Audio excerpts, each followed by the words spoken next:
Okay, welcome back. I hope you had a good break, good networking in the coffee break. I hope we still have our participants online with us. And I'd like to ask André, Nicole, and Stuart to join me here on the floor. I think I will be sitting here. And while you do so, I just wanted to let you know we did receive some questions on Menti. And I just want to address some of them, specifically the general ones.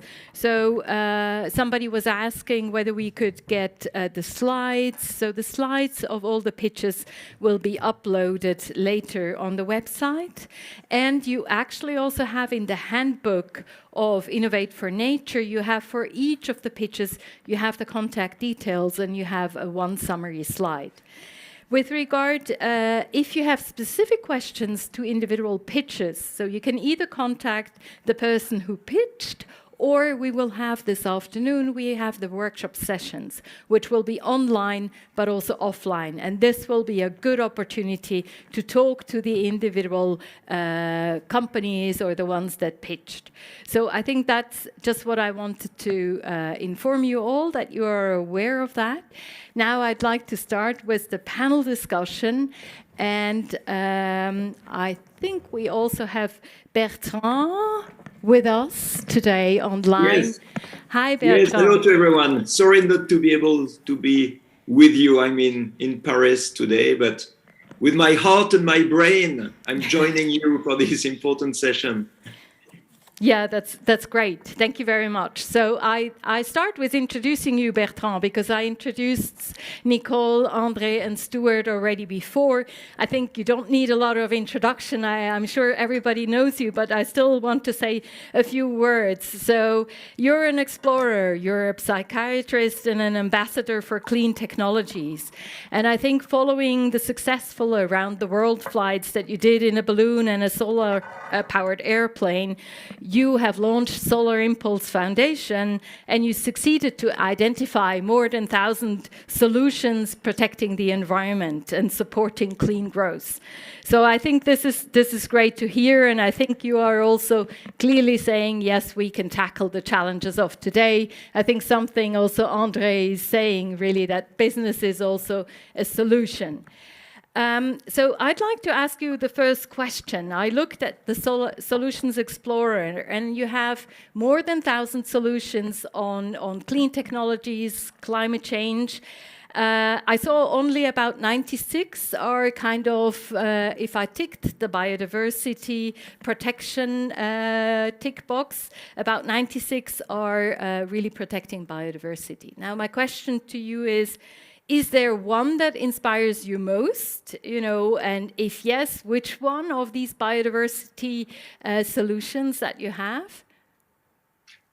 Yes, of course, it does not mean that we are not interested by biodiversity if we only have 96 solutions out of 1,400. It means, I think for me, that the protection of biodiversity is more something that has to do with behaviors than technologies. I think we have a behavior that is so crazy today in our world that we just believe that nature is a commodity that we have to use. And this disrespect for nature, the way we are destroying natural resources, is the result of the madness of human beings. So, of course, there are a lot of techniques, technologies, systems, products, materials that we can put into place to protect the environment in general. But for biodiversity, I think we need a lot of regulations to stop the mad behavior of some type of human beings. And of course, there are 96 solutions that we have identified, and maybe some others. So if you ask me, which is the one that I like the most? Well, I will tell you two of them. Mm-hmm. One is a solution we have labeled at the Solar Impulse Foundation, who also, after that, won the Earthshot Prize. It's a way to cultivate corals and to re-implement the corals in the coral reefs that are destroyed. And it's type of corals that are going to cope better with climate change. So it's a way to reconstitute the coral reefs. This is something beautiful. But now it's clear that it's very local, but there is another thing on a much broader scale that I love. It's the nature-based agriculture in the southeast of India, where the first minister of Uttar Pradesh is, or I think he's not in power anymore, but has started to train thousands and thousands of farmers to make a natural-based agriculture instead of using the implants, the pesticides, and the chemicals. And why that? Because he was fed up to subsidize the chemicals for the farmers. So he thought it's going to be much cheaper to make natural-based agriculture. And now it has become the biggest fashionable way to cultivate in Southeast India. And it's much, much safer when there is a typhoon, for example, than all the cultures that are made with the Monsanto seeds and things like that. So we see that nature is smarter than us, and we just have to comply with it. Mm-hmm. Thank you very much, Bertrand, for sharing this with us. I overheard in the coffee break some conversations, and they were saying, well, we're talking so much about solutions and we're so positive and so forth. Shouldn't we talk much more about the challenges? And so, I mean, that's the question also a little bit to you, Nicole, and you, André. How do you see that? I mean, yeah. I let it at that, I think. Nicole, do you want to start? Yes. How do I see the challenges? So I think, I mean, we know what the challenge is and what the urgency is, I think, particularly in this room where we're all quite aware of the figures, of the facts.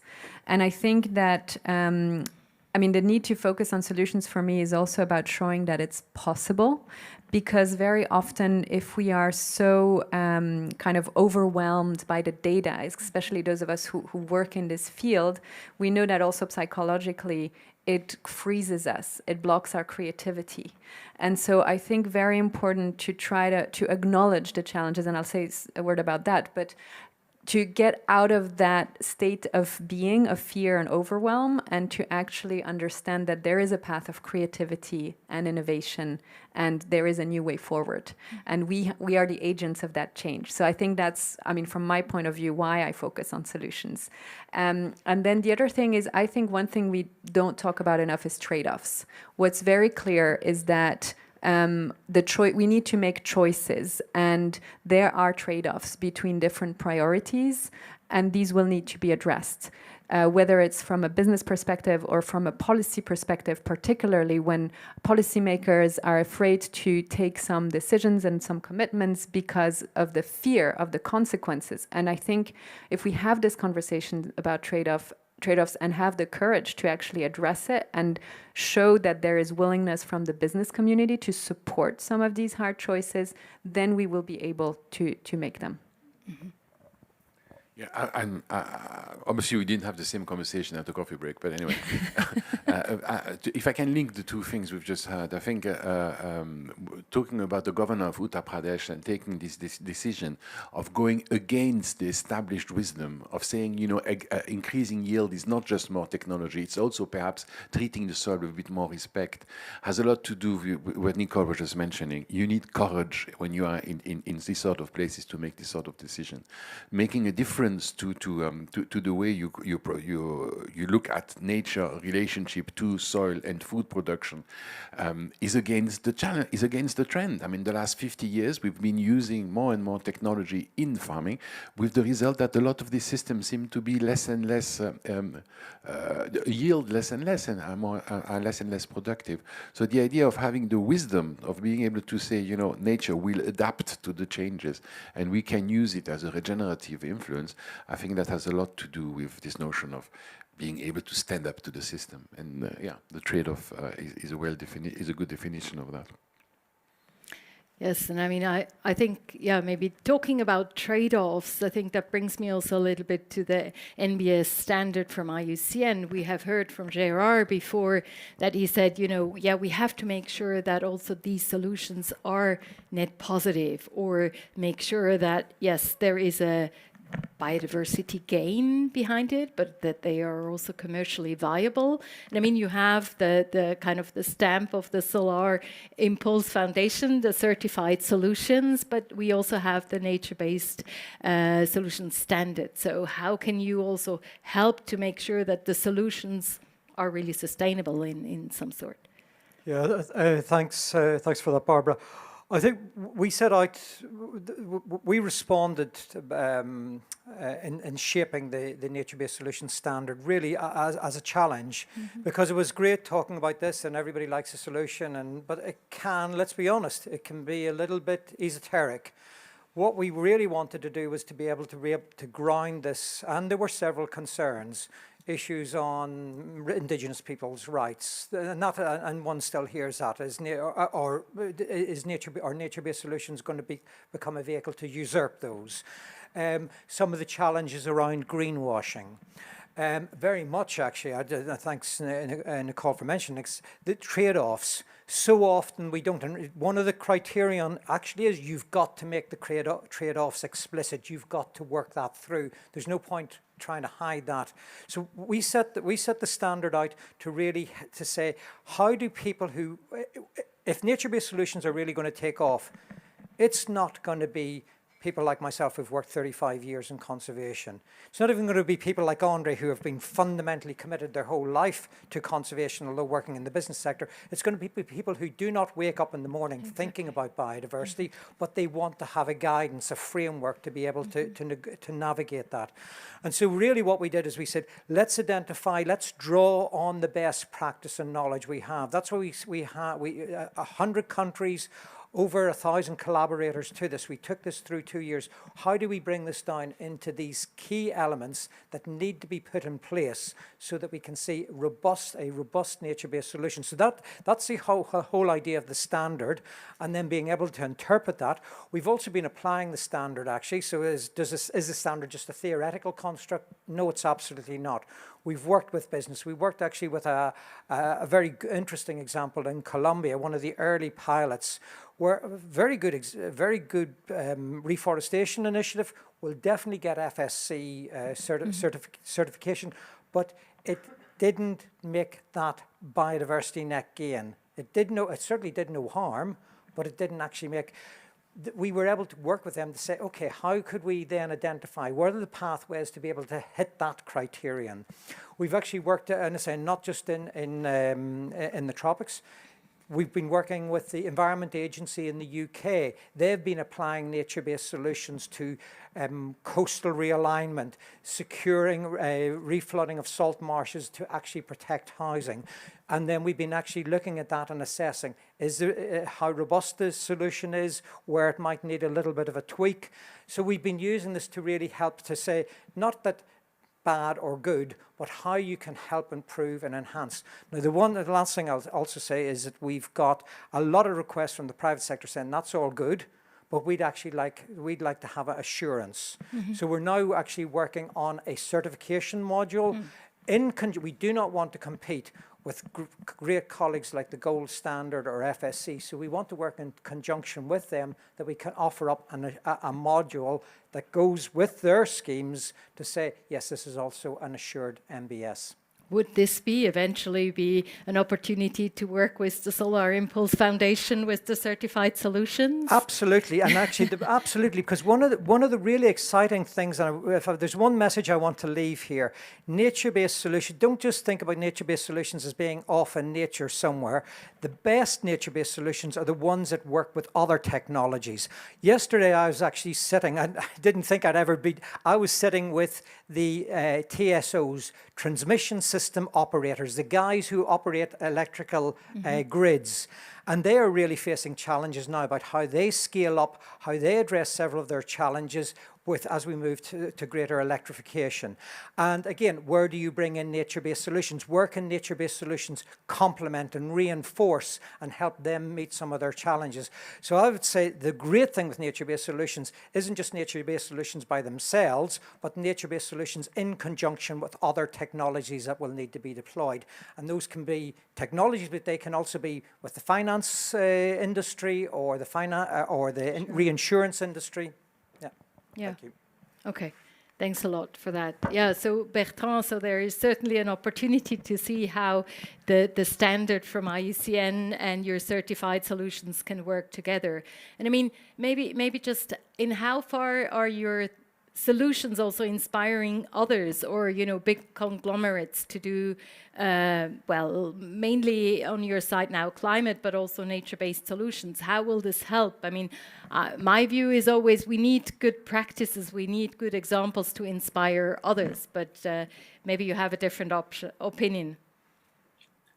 No, what I see is that the biggest impact we have on nature, on biodiversity, on forest, on natural resources, on water, on soils, is the fact that we are inefficient in what we do.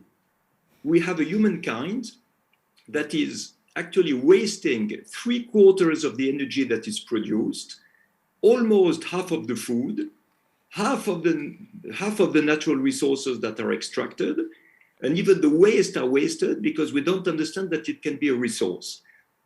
So we see that we have to work on two folds.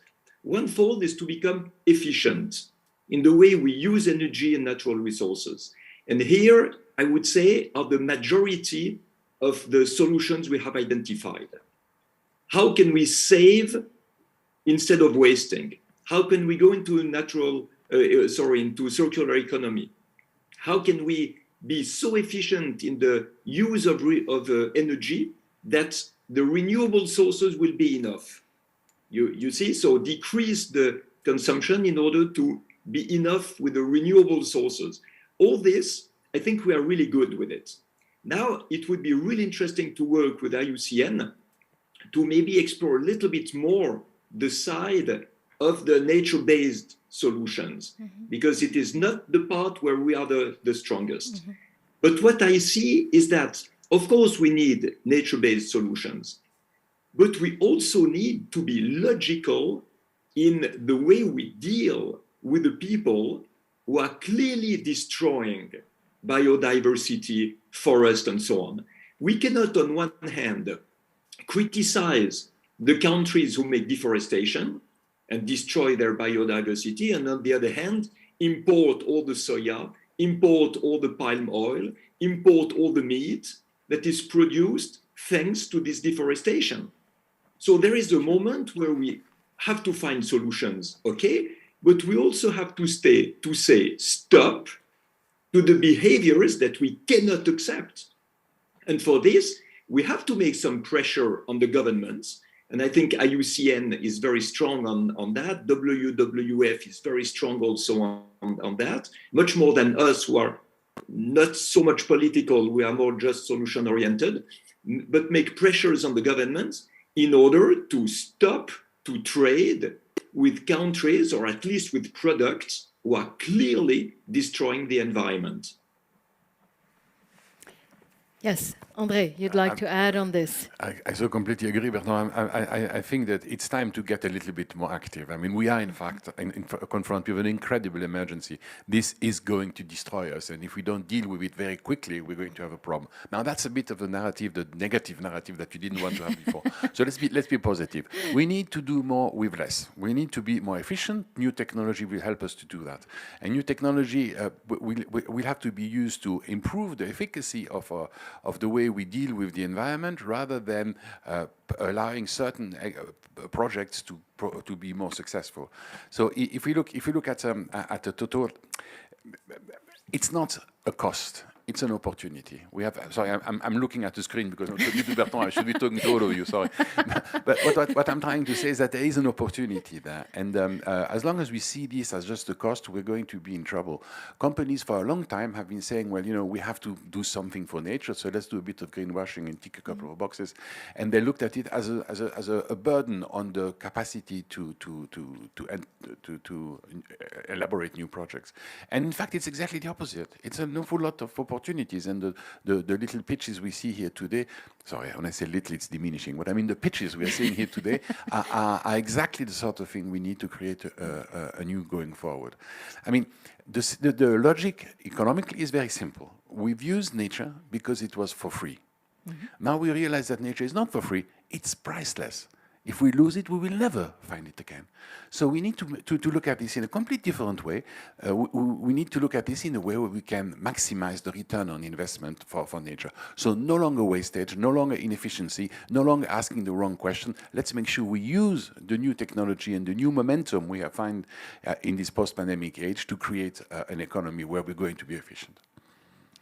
Well, what I find interesting, and I just want to quickly share this with you, I had the opportunity yesterday to do a training session at the University of St. Gallen on really new innovative solutions for business tackling today's challenges. And I mean, I'm convinced, as many on the panel, that we need new solutions, and that's the only way that we can solve the nature crisis, the climate crisis, and so forth.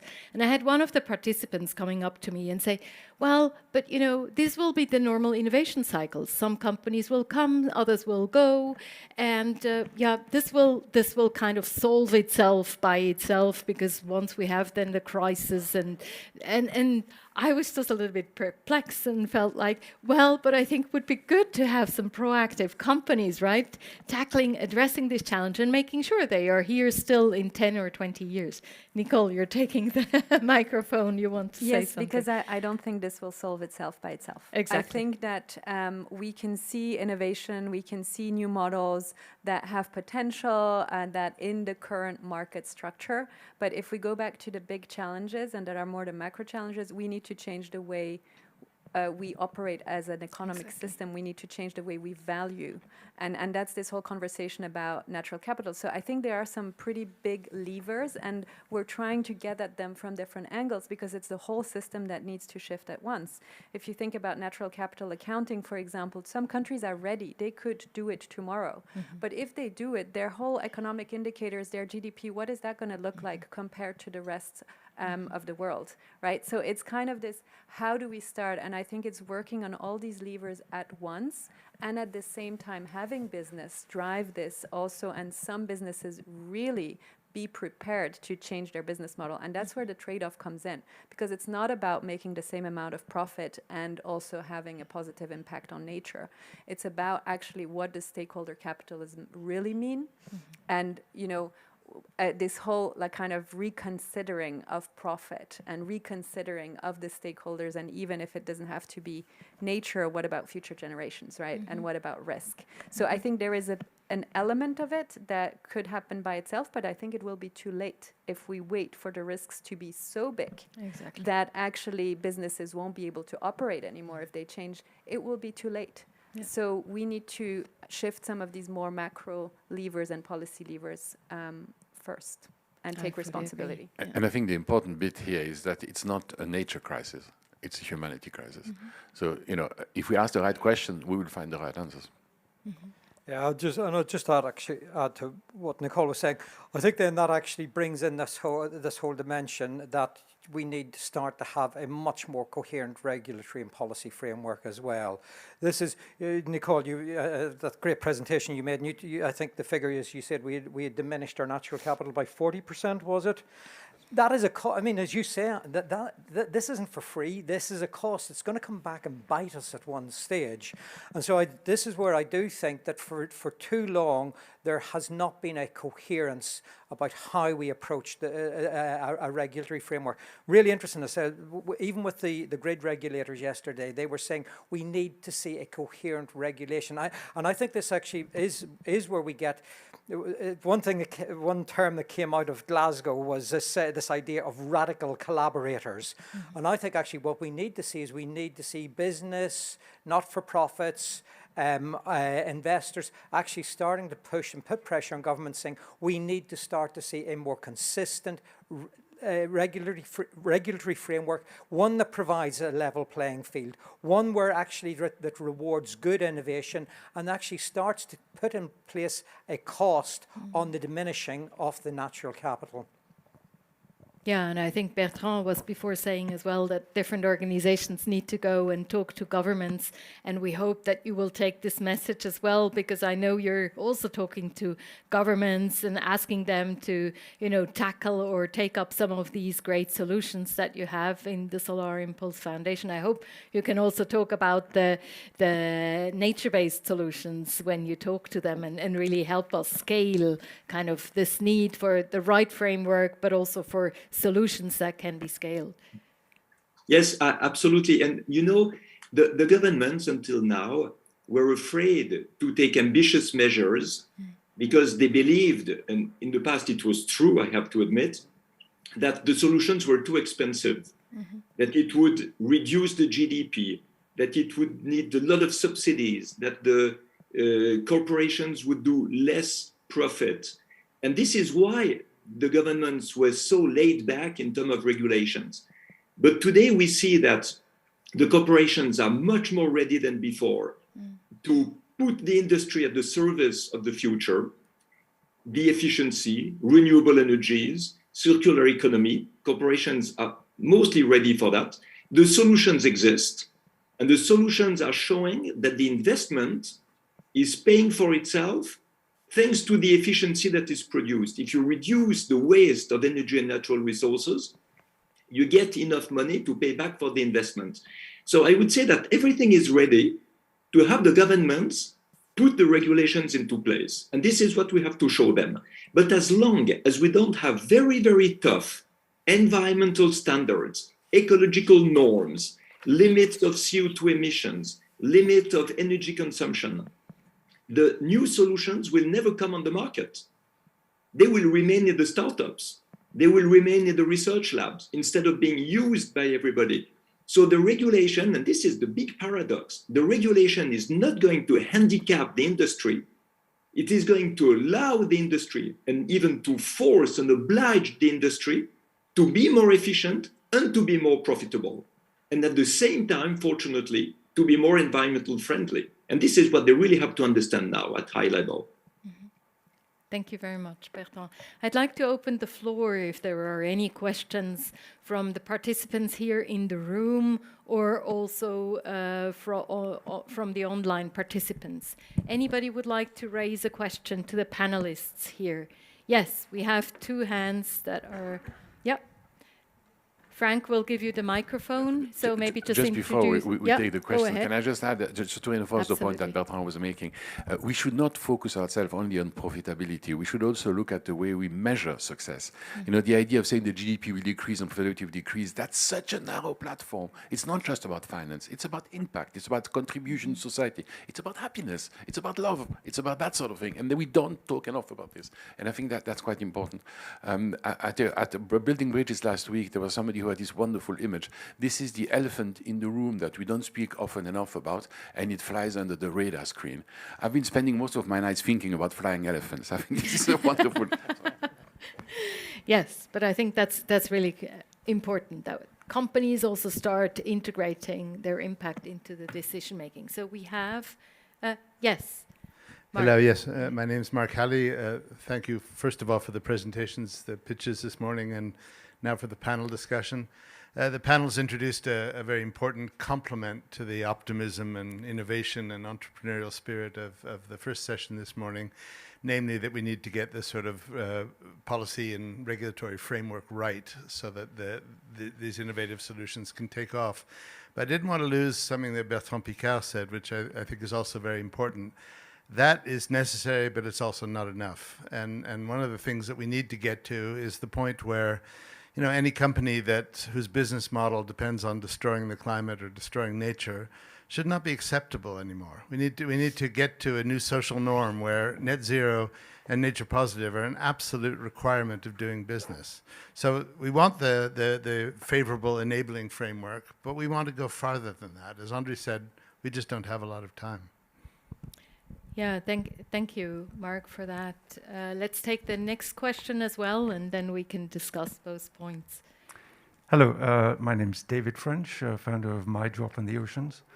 I'm curious about what the panel thinks about the role of consumers and citizens, because we're talking a lot about high-level discussions about policy between governments and businesses, but what about actually engaging citizens and consumers who are basically the end users of any decisions that you're discussing today? Mm-hmm. Thank you. So I think let's take those two maybe and let's start with, I think Mark was addressing much more kind of the net zero, the net positive that companies also should embrace. And I think we have heard also there are lots of commitments from companies towards net zero. What I often hear, well, they don't know yet how to achieve the net zero, the net positive. And I think that's the challenge. And that's why some companies are also refraining of making these pledges. So if we concentrate on CO2, this idea of a net zero is something I feel I'm starting to feel quite violent about. This is the James Bond equivalent of a license to kill. I can emit CO2 and then I go and buy a certificate and I'm all right. James Bond could shoot the enemies of the Half of Majesty and then he was going to be... And I think that's a moment we really need to consider what we are trying to do here. We need to go carbon zero, not net zero. But of course, we need to transit to get there. And in a transition phase, that certainly makes a lot of sense. So I actually heard the two comments being related because Mark mentioned a new social contract, and that is about citizens and it is about consumers and maybe not seeing ourselves as consumers, but as empowered citizens who are demanding a different social contract. And I do think that indeed there is a lot of power there. I mean, we have seen all the mobilizations of the youth movements in the last few years. So I think there's also kind of building momentum. And what I would say is, can we better connect this momentum to the solutions, right? Because on one hand, you have this discontent and frustration. On the other hand, you have the innovators. There's business, there's regulators, like each of them has a role to play. Is there a way where we can connect that and arrive, as you say, at a new social contract where some of these activities are just not tolerated anymore? Just picking up on Mark's point, of course, regulatory and policy frameworks can be encouraging and enabling, but the other side is they also do create those limits, and we've seen that, and social progress has been by regulation stopping things as well. So I see it actually as a continuum, Mark. But I absolutely agree. We need to, and I think Andre's made this point as well. There's no point enabling if we're not actually dissuading and stopping and prohibiting the bad practice. I'm encouraged actually. I sat in the final reports of COP26 and was there when India threw in at the last minute the wording on coal. But the fact is, actually, even there I felt that doesn't matter. For the first time, coal and the end of coal is up on the agenda. That's amazing. And following on from that, there was subsidies as well. Again, it was qualified, it wasn't whatever. But the very fact is, these issues are getting up on the table now. And I think that is important as well. And we've got to keep pushing forward. That will come from public pressure as well. And I would say the last thing probably that we want to do, and Barbara, you've mentioned that, is we've got to be able to, and those of us who work on this, we've got to put the metrics, the knowledge, the communication in ways that engage both with, as I said, those who don't wake up in the morning thinking biodiversity, whether it's consumers or whether it's entrepreneurs. Yeah. I would be happy to add something here because, Sure. You have the citizens and you have the population.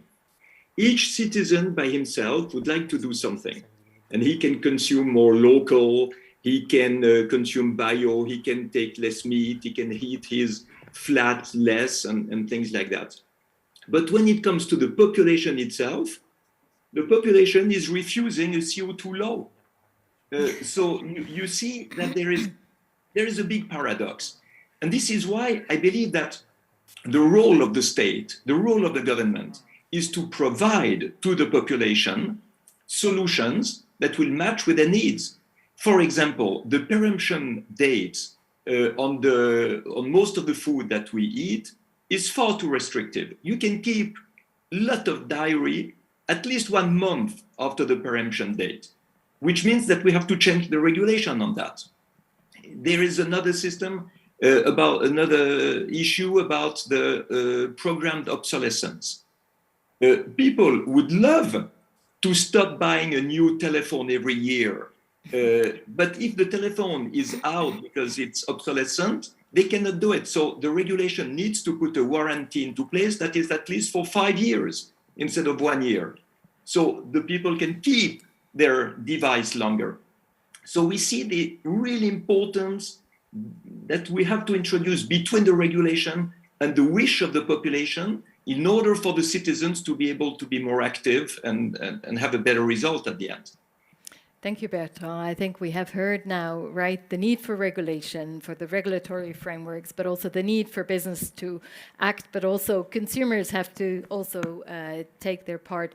As I know that some of you will not be able to stay the whole day. So as a last kind of recommendation, what do you hope for that we achieved during this afternoon, or any recommendations that you also have to some of the pitches that will come in the afternoon on nature as infrastructure or regenerative agriculture? So maybe just one quick sentence from each of the panelists. André, do you want to start? I had a lot of very interesting points during this conversation, but what we are talking about today is incremental improvements on use of natural resources and improvement on the planet and functioning of the planet. What I would encourage everybody to do is to remind this idea that Mark just approached, the fact that we need a new social contract. We will not save nature or indeed resolve all problems of humanity if we do not fundamentally change the way we interact with each other. We need a better cooperation between social, human, and natural capital, and that will only happen if we redefine our roles and duties, our obligations and duties to each other, and our rights to each other. The current business model, the current societal model is based on reconstruction after Second World War. It's growth, growth, growth. That is no longer appropriate. We need to renegotiate all that. We need to decide how we educate. We need to decide how we deliver health. We need to decide how we die. I mean, I'm not looking forward to dying in hospital. I would prefer to die at home. You know, there's an awful lot of conversations societally which we need to do before we concentrate too much onto nature-based solutions, which are part of the solution, but certainly not the only one. Mm-hmm. Thank you. So I would say in the context of this day and the audience here, I think that ecopreneurs can really be drivers of innovation and transformation. And you know, we have this coining a new ecopreneurship revolution, and this is what we need. And of course, we need these other macro levers. We need, you know, big businesses to transform. We need society to mobilize. But actually, if we have these engines of inspiration and transformation, that can help pull everything in this new direction of a regenerative circular economy. And so my hope is that through this community building, there can be that kind of strength and support to scale some of these solutions as kind of one of the next steps in really making this the new norm. Great. And I'll just come down really to the what's going to be pitched today, and to those who are going to be making the pitches. And I would really encourage you, as you think about nature-based solutions, I've said this already, also think about how that interacts and interfaces and the synergies you can build with others. I really regret I can't stay for the regenerative agriculture. It's my passion. I come from a farming family. Actually, I did my degree in agriculture. Okay. And for a long time, being a conservationist has always set uneasily with me this tension between agriculture and conservation, because I love both. That's and culturally, that's where I come from.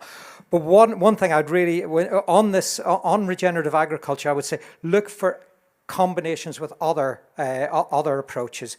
An easy one, I think, is actually with crop and crop reinsurance, and start. How do you actually start to get those synergies working together? That's where I think we can really then start to get pathways that will allow nature-based solutions to go to scale. Thank you. Thank you, Stuart.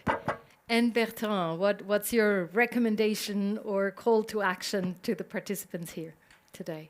Yes, I think it's important not to make an opposition between growth and degrowth, because we're not saying about what has to grow and what has to degrow. And this is a big mistake. Of course, we have to degrow the consumption, the production, the inefficiency. We have to degrow pollution. All this we have to degrow. But with the new systems that we see today, and also the nature-based solutions, not only for energy and industry, we see that by degrowing the inefficiency and the waste, we can grow the economy. And it's not the growth of the economy that is destroying the world. It's the growth of the consumption and the production. So today, the technology allows to decouple the GDP from the quantity of the consumption to couple it with the quality of the efficiency. And this is what I like to call the qualitative growth. You grow the economy by protecting the environment. And growing the economy is important, you know. This is how we pay the pension funds. This is how you pay the life insurance. This is how you pay health, education, salaries. So today, this is, I believe, the new model we have to put into place. And it makes it very realistic. It's not a dream, you know, because the wishful thinking of having a beautiful, compassionate humankind toward nature and toward the future and toward the new generations is something difficult to obtain. But to be result-oriented, to take the economy with us, the industry with us, the political people with us, in order to go into this new economy of efficiency, I think this can be very realistic. And it will create much more alliances and coalitions. And at the end, we will save humankind and protect the environment much better. Thank you very much. So I'd like to give a big applause to our 4 panelists. So thank you very much. I think it is showing us, yes, we need new social contracts. We need this ecopreneurship revolution to then achieve this qualitative growth. So with that, thank you very much. And we will hear now, a few more pitches. And I'd like to introduce Mark Vogt. Thank you very much, André. So I'd like to introduce Mark Vogt. He's the CEO of Infinitude, and he will be introducing the pitches that will follow now on nature as infrastructure.